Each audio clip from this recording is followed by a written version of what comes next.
Salut à tous et bienvenue pour une autre lovely vidéo. Aujourd'hui, nous allons aborder un sujet qui me touche profondément.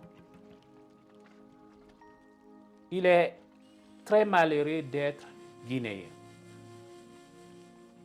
Malheureusement, on ne choisit pas sa nationalité, sa race ou son ethnie. C'est Dieu qui a décidé que nous soyons guinéens. Et on va mourir guinéens.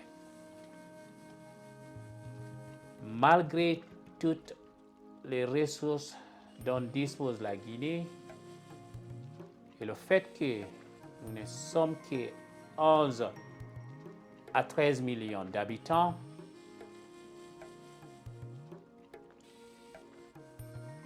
nous vivons aujourd'hui dans la misère. Nous sommes les plus malheureux d'Afrique. On nous chasse récemment du Sénégal, un pays qui ne possède aucune ressource naturelle, mais qui est l'un des meilleurs pays d'Afrique de l'Ouest. Parce que Dieu leur a donné des gens qui mettent le Sénégal avant tout. Dieu les a donné des présidents et des gouvernements qui sont préoccupés de l'avenir de leur pays qu'à leur poste. Un pays uni. Ils ne connaissent pas qui est Wolof, qui est Peul, qui est Serer, qui est Jola. Ils sont des Sénégalais avant tout. Comment est-il possible que notre pays, si riche en ressources naturelles, ne puisse pas offrir une vie meilleure à sa population? Nous sommes confrontés à des difficultés économiques, à la corruption et à une gouvernance inefficace. Et c'est depuis ces fameuses indépendances de 1958. La misère nous frappe en Guinée.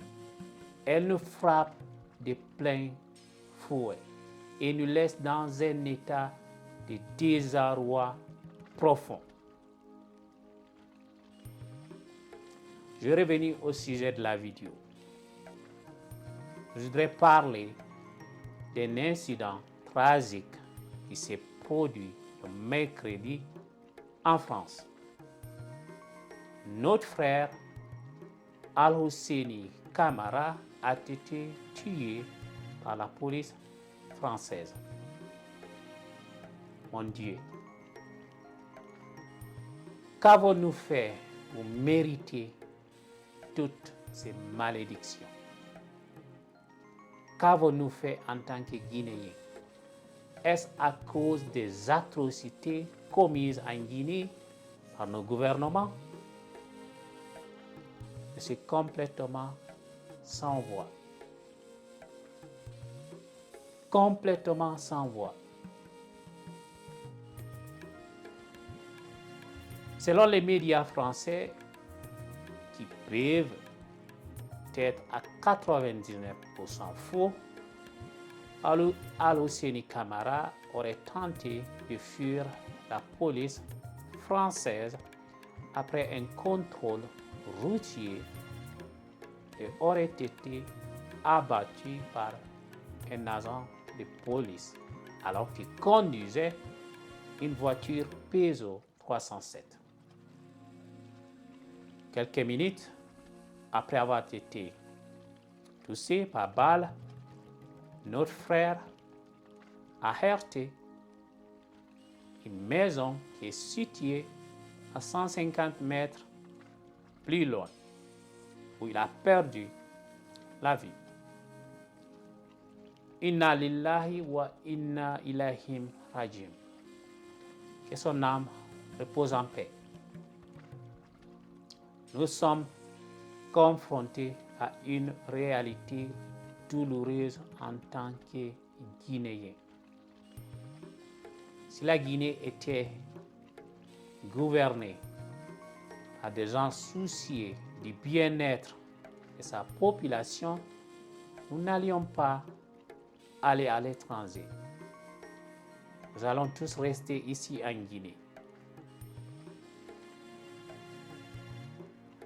Je vais lancer ce message aux Guinéens.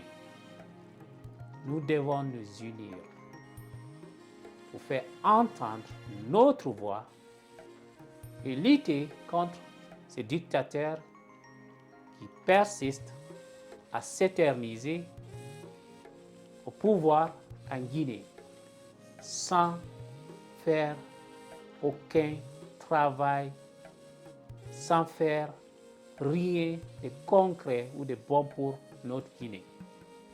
Je vous encourage à me suivre ou dénoncer ce qui se passe en Guinée pour rester informé de la situation et soutenir notre combat pour un avenir meilleur. Cliquez sur le bouton d'abonnement pour rejoindre notre communauté et ensemble pour faire entendre nos voix. Merci d'avoir regardé cette vidéo. Restez forts, restez solidaires. À la prochaine. Ciao.